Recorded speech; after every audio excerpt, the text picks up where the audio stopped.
Nakatwete. Ang lalaki na ng mga nakaima. Twete ha. Oh. Ayan mga lods. Oh. Ang dami na naman. Kalahin mo nagwalo pa yan mga lods. Napisa pa rin niya yung isang ano. Yung akala ko hindi na mapipisa. Pisa pa rin mga lods. Kaya 8 yung anak ni Twete ngayon. Let it, bang, bang. Magandang araw mga lods. Ayan. Silipin natin si Twete mga idol. Ayan mga lods. Ang dami na namang anak ni Twete. Totally naging 8 pa yan mga lods.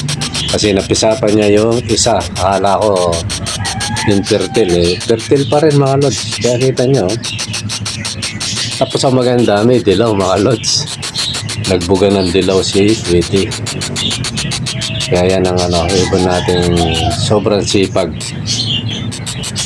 Talagang wala siyang kakupas-kupas mga idol. Daming anak.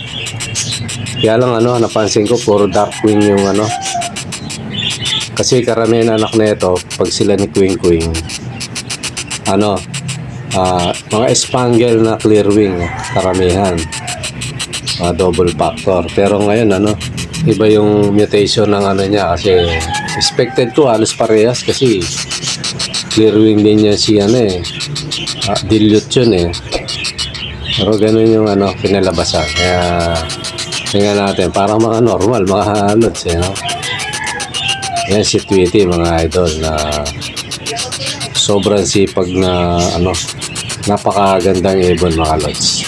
Kaya yan sana may lumabas na puti parang ito yung sa may bungad parang puti ito pero karamihan dark color sila. Pero okay naman sa akin yan mag-opaline mag-normal yan kasi para maganda selective yung mga alaga natin mga lods. At pasensya nga pala kayo at hindi ako nakapag-upload ng kasi may ginawa tayo mga lods. Medyo may pina-repair sa atin ng konti. Paano meron tayong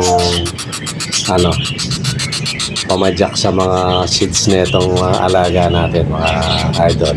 Ayan mga lods, ang ganda mukhang solid na dilaw yung mukhang solid na solid mga idol. Ayan ganda. Ayan mga lods, yung si Twete. Tapos kami papakita natin yung yung isang ibon ko na mabait, sobrang bait ng ibon na yun mga idol. Tapos nagulat ka mga lods isang araw makapagpalabas tayo ng black wings, mga black budgie hindi makataka-taka yun kasi dahil nagsiselective na yung mga kulay, halo-halo na. Minsan may possible yan yan, kagaya nito yan puro mga black wings sila mga idol. Dalawa lang ang niyan, hula ko dyan. Kung hindi sila opaline, mga normal. Ayan, yan lang naman ang niyan Ang kagandahan lang na ito mga lods lalaki yung yung size ng mga anak ni Twete. Kasi dati yung mga anak niya mga small size. Siya yung pinakamaliit na anak pero siya yung pinakamarami, pinakamahusay. Pero ngayon kung ganyan lumaki yung kapares niya, magiging medium size o maging budget kit na rin yung size niyan. Tapos maganda mga idol, di ba Kaya yan ang kaganapan kay Twete mga lods. Dito naman tayo kay yan yung makulit kong ibon mga lods. Tingnan nyo yan sumasabay yan parang yung dilaw dati. Sana wag ba ipit para hindi madala. Kita nyo mga lods feeling lang yan. Pag nasa yung ibon ganyan mga lods kahit hindi handpid basta siguruhin mo lang na yung nililiparan niya hindi makakalusot. Sabihin kulong kagaya sa ko. Ayan mga lods lagay ko sa ulo. Malikot lang yung pero kung di ako malikot nakadapo lang yan mga lods ganyan yung mga ibon natin mga lods. Pero alam ko minsan sa pag-aalaga din yan parang yung mga idol, yung kasabihan ng mga tao, although minsan totoo yun yung sa aso, sabi nila Pag mayroon kang nakita, nag-aalaga ng aso, tapos sobrang bangis ng aso niya, isa lang ibig sabihin nun, sabi nung mari lang naman, sabi ng iba. Pero ako, prove na yun na napatunayan ko eh. Isang pangit daw ugali nung may-ari ng aso. Although nasaksihan ko yan, nakita ko na hindi lang isang beses o 2 beses, 3 beses. Talagang na-adapt ng hayop yung natin. Meron nga dito, makasartan ng buhay nyo, mga lods, nakakita na ba kayong pusa na nangahabol, parang aso? Sabi ko, grabe yung pusa to. Para talagang alam mo, ulol pusa. Pero matino. So, yun, sigurado may-ari nun, may mga idol, para sa aso. Di ba, no? Kasi meron naman, may nakatrabaho ko nun. Grabe, Rottweiler. Ang laki ng aso. Nakatali. Matibay naman yung kadena. Kaya, siya. Sabihin, nag-landscape ako nun Marikina yata yun. So, nung una tumatahol yung aso. Pero, yung kasama ko, pinapakain niya. Sabi ko, baka sagpay ngayon. Sabi niya, hindi naman abot sabi niya. So, nasanay siyang ganun. Pag may tira kami pagkain, dahil di naman siya masela, pinapakain namin. Isang araw ngayon, mag-isa ako. Umaga, pinapakawalan pala yun sa gabi, mga lods. Nakalimutan. Ang laki pa naman ng bakuran. Nung nakita ko yung aso, papunta sa akin, ang bilis tumakbo. Inabot ako, mga lods Saktong nahawakan ko pa lang yung gate, palabas ako. Nadambanan niya ako, mga lods. Ang laki. Nung tumayo nga, sasakmalin na niya yung leeg mo, kaya niya Pero nagulat ako, hindi ako kinagat. Talagang putlang-putla ako Natawa nga yung may-ari Sabi niya, kinabahan ka Sabi niya. Sabi ko, sinong hindi kakabahan dyan? Laki niyan, tsaka nananakmal talaga yan. Hindi, sabi niya, bait yan. Ikipaglaro lang sa'yo. Pero kahit na mga lods, sa laki ng aso, talagang natakot ako. Ganun yun, di ba, no? So, ibig sabihin? Yung may-ari, mabait. Yan lang yun, mga lods. Meron din naman ako nakita ng aso. Kasi na-adapt niya Tamo sa dami ng, tataihan, sa tapat mo pa talaga. So, ganun, no? Kaya sabi ko talaga talagang may mga, may mga ugali. Na-adapt yan mga idol So ngayon ito mga lods pinapauna ko Hindi ko naman sinasabing ibig mo sabihin niya lods dahil maamoy yung mga alaga mo mabait ka rin kayo na humatol mga idol. Mahirap namang magbuhat ng bangko. Pero yun, nakakuha ko lang naman yung kasabihan na yun sa lola ko Although yung lola ko ayaw niya ng aso. Kasi nag-aalagang aso kasi nga yung rabies. Kahit ako naman, dito sa lugar namin, ayaw ko mag-alagang aso. Baka sakali sa probinsya. Sa pagtitrain lang naman yan mga idol. So ganun mga lods yung parang pinupunto ko talaga na kasi na-adapt yan Subukin mo yung ibon mga lods. Mag-eksperimento kayo. Kumuha ka ng isang ibon na wala yung tratong maganda, ipakita mo. Tapos kumuha ka ng isang ibon mo, lagay mo sigawan. Wala, malayo yung hindi naririnig ng isa. Lagay mo sa ibang na talagang malayo. Lagay mo sigawan, wala ka sa ayos tingnan mo yung ugali. Magkaiba yun mga idol. Yun yung gusto ko ipunto. Na-adapt ng ibon yung trato natin sa kanila, pag-uugali. So sabi nga, pag kagaya ng mga parakeets ko, di ba, mga alaga natin, tinatrato ko silang talaga, hindi kasi merong nag-aalaga, tratong negosyo Di ba, Gaya sa pet shop, tratong negosyo yan Kaya kumbaga, ang habol niya, negosyo, kaya kita. So kaya minsan hindi masyadong dahil papansin yung mga ibon na yan, mga lods Tapos ikaw, di mo pinapansin. So, kaya minsan makita mo, pag may nabili ka, sobrang ilap. Ang hirap pa amuin eh kasi nga yung nature niya, yung dati niyang lugar, na-adapt niya yun mga lods. Kaya yan ang maganda. Eh ako nga, tingnan mo, tutukuran ko pa yan, tingnan nyo. Di ba, tutukuran ko yung yung pinto para makaano. Pero wala pa namang biglang umalpas, wala pa naman. Maaaring meron, magugulat lang, pero yung intended na tumakas, wala mga lods. Ganun ka bait yung mga alaga natin. Kaya minsan si Commander natutuwa eh. Nung binaba ko yung blue dito eh. Pansin niya rin, sobrang bait. Kapag lumipad, hindi kagaya ng ibang pagdala ko, lilipad na naman yun, hindi. Pag kukunin mo, papakuha siya. Kaya yan yung mga ibon natin, mga lods na talagang na masisiyahan kapag pinakain mo. Kasi nakakaaliw sila mga idol, sa totoo lang. Kaya yung mga lahat ng nakakaba, kung saan mo man makuha sa akin, maaaring raffle, maaaring bibili ka. Ayan. Ang pinakagaransya ko sa'yo na itong mga alaga ko, sa umpirang siguro, maninibago. Pero katagalan, mabait sila mga lods. Madali mo silang madali mong paamuin. Kasi marami akong nakikita napapanood eh. Siguro kaya hindi ganyan yung mga alaga nila. Kasi pambenta lang talaga yung tingin nila. Ako mga lods, kahit minsan, di ba, ina-out natin yan. Ano pa rin, kung yung trato ko na yung parang pet, ganun. Para pag napunta sa iba, mabait sila mga lods, hindi mahirapan yung bibili na mag-aalaga. Nga lang naalala ko tuloy si Kenji TV eh.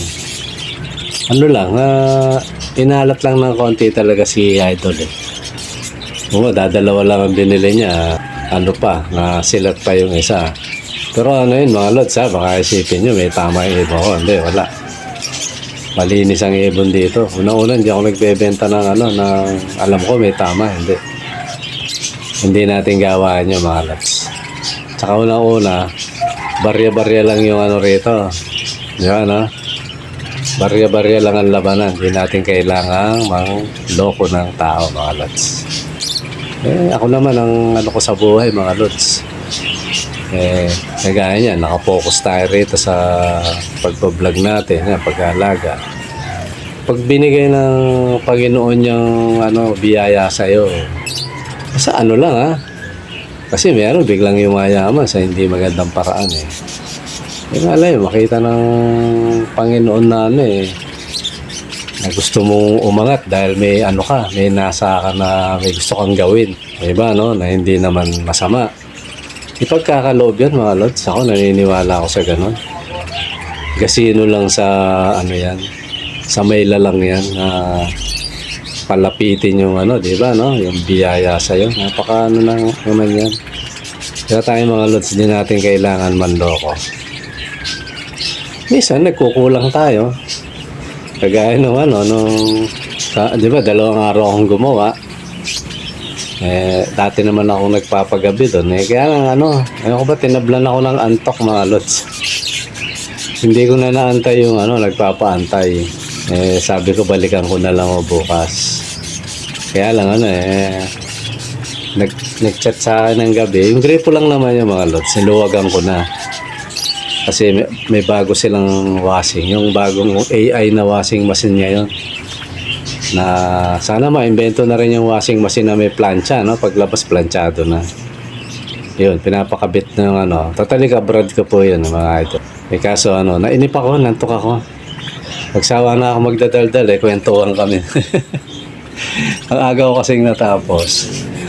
Nabot ng maghapon yung bumili kasi parang pa-check up yata si yung kasis ko. Inantok ako mga lods kaya bala ko maghilamos lang nagpalit na ako ng damit. Ayun. Sabi tuloy ni Brad hindi mo na sabi niya, baka pa yun. Sabi ko, balikan ko na lang bukas. Kaso ang problema, hindi ko na balikan. Para tuloy, nahiya ako. Nahiya tuloy ako kay brother Kaya naman yan si Brad. Mabait na tao yan, yung pamilya niya yan. Kaya naman yun talagang dapat ko naman nang gawin natapos ko na. Totally kalating araw na nga lang yung yung tinapos ko nung kahapon. Pero okay na naintindihan man na siguro ni Mrs. Nan. Kasi umuwi ako mga lods Yun lang minsan mga lods yung ko sa trabaho. Parang siguro sabihin ko sakit ko sa trabaho. Mas gusto ko yung maraming ginagawa kesa yung magantay ako. Kasi pag nagantay ako, ayan pag naubusan na ako ng kukwento, dadaldal, mainip na ako niyan. Kaya nga tinatanong ko yung kabrad ko tsaka yung kasis ko, ano pa po yung gagawin pag natapos to? Ganun ako pag mga lods, pag nagtatrabaho ako. Kasi mas gusto ko yung gawa ng gawa kesa yung mag-aantay ako. Kasi pag wala na akong ginagawa, aantokin ako niyan at ayun talagang magti-trigger ng umuwi. Ganun ako mga lods. Kaya ako minsan although matagal na akong gumagawa dyan sa mga kabrad ko na yan. Nung araw pa, way back pa yan 2013 Imagine nyo yun mga lods Mas gusto ko yung minsan maraming gagawin. Pinapauwi na ako, ayoko pa umuwi kasi gabi na. Yun ang gusto kong trabaho mga lods. Yung marami akong nakikitang gagawin. Okay lang yun sa akin. Pero pag yung konti ang gagawin, ako mahilipin ako mga lods. Aantukin ako niya. Gusto ko pag natapos na yung ginawa ko, uwi na gano'n.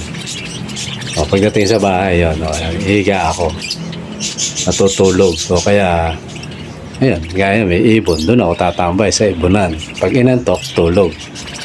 Yan yung isa sa tinatawag kong sakit ko sa trabaho mga lods. Kahit gaano kalayo yan, hindi ako maghihinayang na umuwi. Basta wala na akong gagawin. Kasi dati layo. Sabi nung may-ari. Walang sa Laguna yata. Gabi na. Natapos na yung gawa. Sabi nung may-ari, bukas ka na umuwi. Alanganin na. Umuwi pa rin ako mga lods kasi parang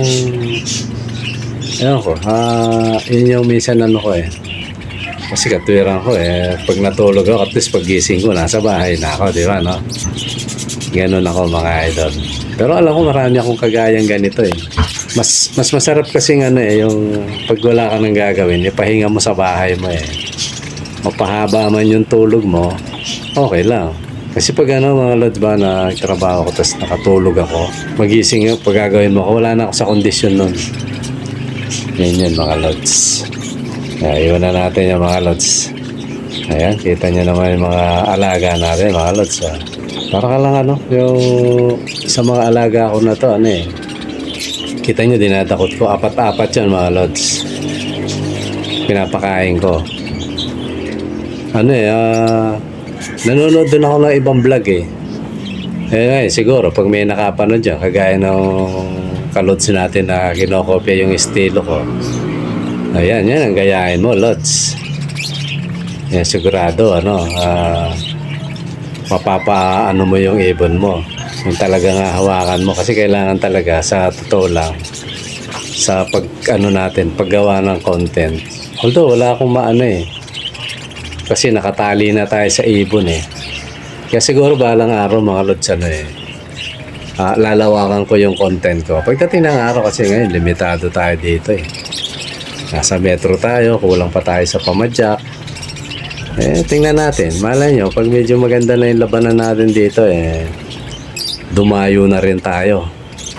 Halimbawa, may nabalitaan akong parteng Pampanga. Uy, may magandang ron alaga niya, ganito yung lugar, maganda. Ayun. At tayuhin natin yan, mga lods. Di ba, no?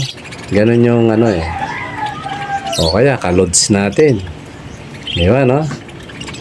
Dadayuhin natin. Pakita yung ano, yung ibon niya, i-picture natin. Ganun lang yun. Parang promote na rin sa, ano, sa mga kasama sa area niya na para natin sinasabi, oh, may ibunan dito na kayo bumili. Di ba? Parang ganun. Yan, mga lods, ano? Yan, sa ngayon, hindi pa natin kaya yan, mga idol. Pero ako, ano, malakas ang kutob ko, mga lods. Maaabot ko yan. Basta buhay pa tayo, mga lods. Huwag lang tayong kunin agad, ano. Kaya nga ako humihingi, dinadagdagan ko yung hingi ko na para maabot natin. Hindi na tayo nag-aangad, mga lods, na magkamal ng maraming pera, ano, masama yun Isan doon napupunta yung kasakiman Ano lang, basta may gusto lang akong mangyari sa bago tayo yumao sa mundong ito. May gusto kong mangyari na sana ipagkaloob ng may lalang sa atin. Pag nakita kong naganap na yun, okay na yun. Sigurado ko na yung aking mga iiwan wala kang alalahanin, mga lods. Di ba, no? Kasi kaya nung anak ko, tamo, nawala. Dami niyang alalahanin. Kaya yung alalahanin niya, kami yung sabihin natin, shoulder, yan. Kung saan man siya naroon, pumanatag siya. Hindi natin kasi hawak ang buhay. Kaya pinaka-the best, mga lods, hanggat nandito tayo sa lupa, gumawa tayo ng mabuti. Kasi hindi natin hawak ang kapalaran natin, ang buhay natin. Ano mga oras, kahit wala kang sakit, pag gusto ka nang kunin, kukunin ka, wala tayong magagawa ron. Meron nga ako sabi niya, hindi ko nababanggitin ito, pag napanood niya to, kung sakaling panoorin niya, makaka-relate siya. Sabi niya, tawagin ko na lang siyang kaibigan yan, para hindi tago natin. Ako kaibigan, sabi niya, 66 na ako. Sabi niya, enough na ako. Tsaka na naginip daw siya na talagang nalungkot ako ng konti doon kasi malakas pa siya. Ito, sabi niya, ito na yung pinagawa ko sa'yo, gagawin kong burulan yan sabi niya. Sagot ko na, hindi, Brad, sabi ko, tagal pa yan. Biniro ko pa ngayon ko, kung natatandaan niya abutin ka pang Brad, sabi ko, 100 years. Mga time na yun. Although yun, parang lang, siyempre, ang tao kasi pag may edad na, ako, medyo papunta rin ako ron, gano'n na rin ang kaisipan ko Pero kita nyo, hanggang ngayon buhay pa. Lagpas pa sa 10 years yung sa sinabi niya, lumagpas pa ng mahigit 10 taon, hanggang ngayon buhay pa. Di ba, no? 11 ba o 12 years na, nakalipas yun, yung taon na yun. Hanggang ngayon buhay pa. Di ba, no? Pero meron, may mga mga lods may sakit-sakit pa yung sa katawan. Pero kita mo hanggang ngayon, buhay. Pero may tao, walang sakit. Ayun, natulog lang. Hindi na nagising. Di ba, no? Kaya ako sana, kung pakinggan ako ng Panginoon, magawa ko yung yung dapat gawin kung sa tingin niya kabubuti pa namin, tsaka yung may iwan ko, di maganda, di ba, mga lods, Kasi dito sa lupa, wala naman tayong hangaring rito. Nakita na natin yung yung ganda ng buhay, yung salimuot ng buhay. Kaya na lang, parang paghahanda na lang. Pag nakita ko na yun, maghahantay na lang ako, mga lods. Ganun yun, mga idol, kasi lahat naman tayo dadaan dyan. Isa lang ang kababagsakan natin, talagang magpapantay. Lahat ng tao sa mundo, papantay ang paa niyan. Kaya maganda, hanggat buhay ka, gumawa ka ng mabuti. Diba, no? Kasi mahirap kasi pag gumawa ka ng masama, patay ka na, minumura ka pa ng tao Diba, no, mga lods, no? Maganda yung yayaon tayo sa lupa, wala tayong naapakan, wala kang tao. So, mapapanatag ka na pag panatag ka. Pati yung may iwan mo. Diba, ganun, no, mga lods, no? Ba't pa tayo napunta ron, mga lods? Minsan yung kwento sa pag-iibon mga lods kung saan tayo napupunta eh. Pero mga lods, yun yung lumalabis sa natin eh. Ngayon, nasa inyo naman kung gusto nyo tapusin yung video o hindi. Kasi ngayon, wala pa akong medyo maanong content eh. Kasi hindi tayo makalabas ng maganda mga lods. Kaya balang araw, rin tayo. Ipipicture natin magagandang lugar mga lods. Okay mga lods, siguro hanggang dito muna at maraming salamat sa panonood. Bye-bye. Kung hindi ka pa nakasubscribe lods dito sa channel natin, mag-subscribe ka na para may pagkakataon kang manalo ng isang pares na kits mga lods. Dahil sa darating na taon ay mamimigay tayo ng kits mga idol. Subscribe, like, and share mga lods. Thank you. Bye-bye.